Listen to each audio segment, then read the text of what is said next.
So this book that I'm referring to is called Non-Places by Mark Auger. And what he talked about is the idea of a place, that it's something where you as a person have relation and identity and history. So he said, what's not a place? Well, for instance, an airport or a train station is not a place because you don't have identity to anybody else there, there's no real history there, and you don't relate to anybody. In a traffic jam, you're all going the same direction. You're all angry, but you can't talk to anybody. So that's not a place either. So what's a place? When you, in the middle of the city, start talking on your phone, or you're waiting for an airplane, and you get on the telephone, suddenly you have relation to somebody else. You have identity. You have history with that device. Suddenly, that is a place. And maybe half of yourself is in this virtual reality up here, talking to somebody else.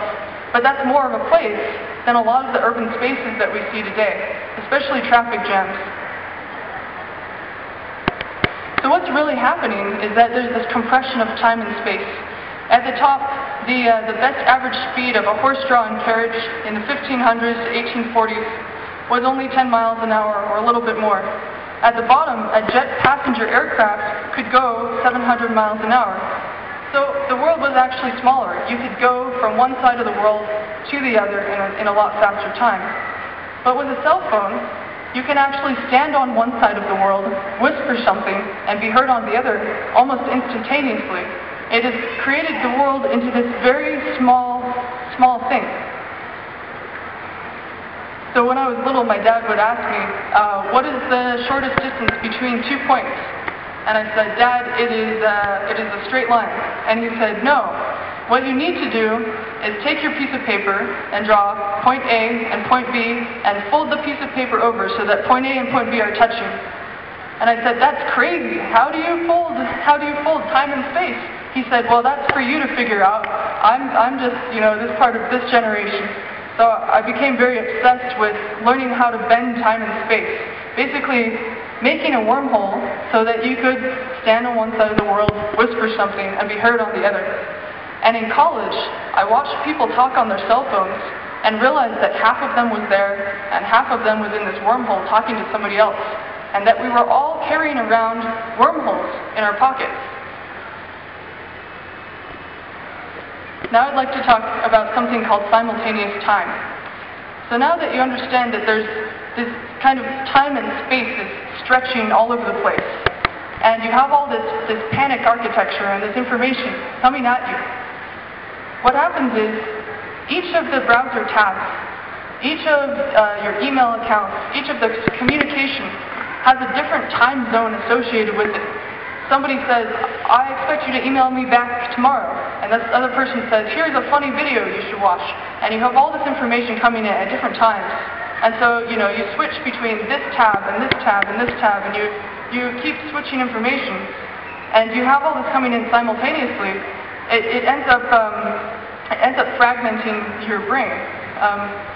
If you look at how a computer stores memory, if you install a piece of software, it tells you close down the other software so that we can install this program. So you close down the software, you install the program, because a computer's brain needs to have information stored in chunks next to each other.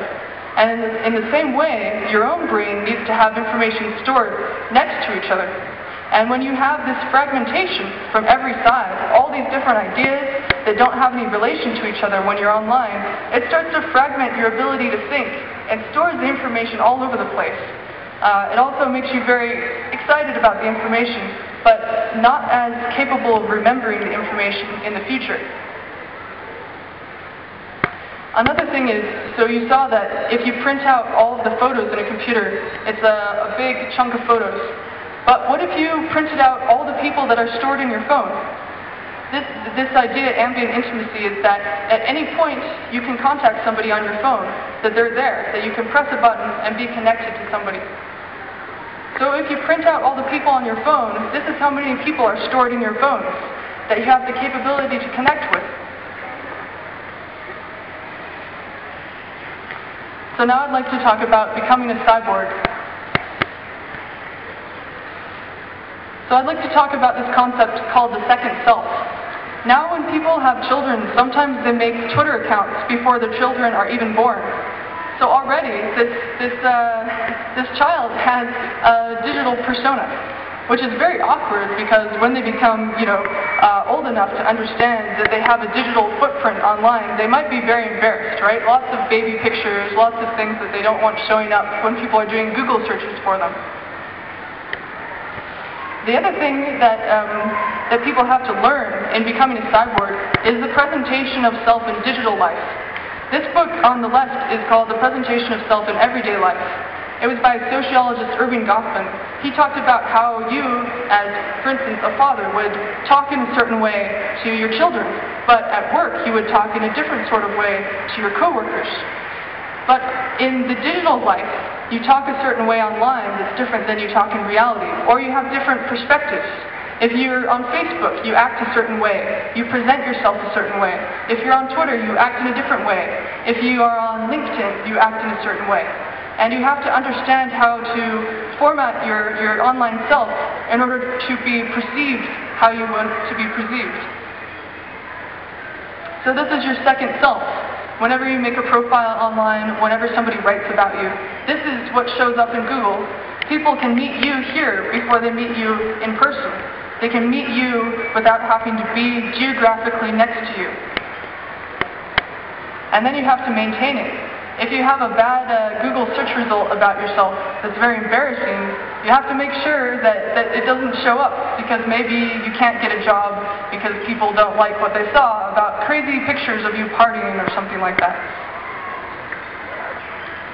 So just like when you wake up in the morning and say you brush your teeth, you put your shirt on, and you try and look presentable, maybe you comb your hair if you're lucky, you have to do the same thing in digital life. You have to keep your profile up to date and write interesting things, or else your online self goes a little stale. And if you think about it, you have to make sure you're with the right fashion online as in the real world, or else people will notice. So this is going to become even more important over time as the digital self becomes the kind of de facto personality, the thing that everybody creates and looks at. So let's talk about work and play a little bit. So reality, it's not always fun. I mean, for instance, shopping, it's kind of boring. Waiting in line, it's pretty bad. But if you have technology come in, it can give you points for being in a boring place. It can allow you to play reality like a game and allow you to give something 5 stars, so suddenly reality is exciting and other people can see that it is too. But also, people are getting very addicted to these games like Farmville. And if you think about it, when you have an actual farm, you have to, you have to figure out all sorts of ways to grow crops. It takes a really long time. You have to, plant things, and they take, 9 months to grow or so. But online, every time you click on something, it only takes 2 minutes for a plant to grow. It's great. It's much better than real life. You don't have to have back-breaking work in the sun like shoveling or anything. You just click and click and click. So that's why this is exciting. Maybe in real life, you don't get rewarded as much. Maybe it takes you 5 years to get a promotion. But online, you can get a promotion by harvesting a lot of crops. So it's a much more exciting place for a lot of people. So there are psychological effects. For instance, if you don't get a comment on your status update, maybe you feel really bad for the rest of the day.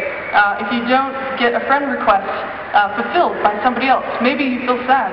So the thing is that your digital self is now tied to how you mentally feel about life. So for kids, so in the beginning, kids, they would run out into a field and they would have a lot of fun, and they would climb trees and they would get messy, and there's playgrounds and they would get splinters, and they'd hurt themselves. So kids, it's very important for kids to do that. But now, kids are trying to figure out what the limits are of the online world, that the internet has become a backyard for kids. And this is where they're growing up now. So they're preparing for what their future world will look like. And this transcends time and space. It doesn't have any geography.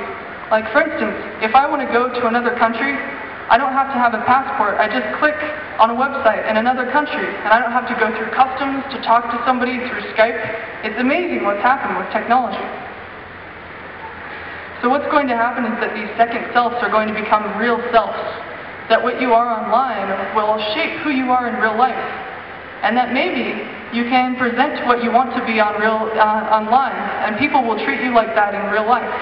There might be some interesting tricks that people figure out with this new self. But reality is also becoming like a game. You get a +1 friend, +1 follower. You level up. You become more powerful. You feel better. Your brain feels better. It's the same thing as in real life. It just has points assigned, and it has a different way of interacting. The other thing is that people will groom each other. So when you see your friend and you give them a big hug, well, maybe you give them a hug on Facebook instead, and they feel like they've been hugged. It's a social equivalent. It's just done a different way. That also has psychological effects and physiological effects. So what about productivity and privacy? So one of the issues that's happened is that on Facebook you say, okay, you're my friend, you're my friend, you're my friend, there are 500 friends. You don't have 500 friends in real life. It's just a storage space for people that you met at one point in time for maybe 10 minutes, a day, something like that. And also, when you leave a status update, it sends it to everybody, those 500 people. Some of them you care about, and some other ones are like, I hate this, I'm not interested in listening to this person's random status update, boo. So what needs to happen is that the online self needs to match the offline self. So you need to be able to, online, say, this is a group, and I want this information to go to this group, and this information to go to this group, and this one to this group. And then you don't have mixed communication. For instance, if your mom joins Facebook, she can see all the status updates that you've written to your friends. And that's why people have trouble with that, because there's no demarcation. In real life, you hang out with your friends, you talk to your parents, you present yourselves differently to each other. But when you go online, it's the same room, everyone's in the same room. It's very awkward. So Facebook needs to probably fix this for us to stop feeling very awkward with it.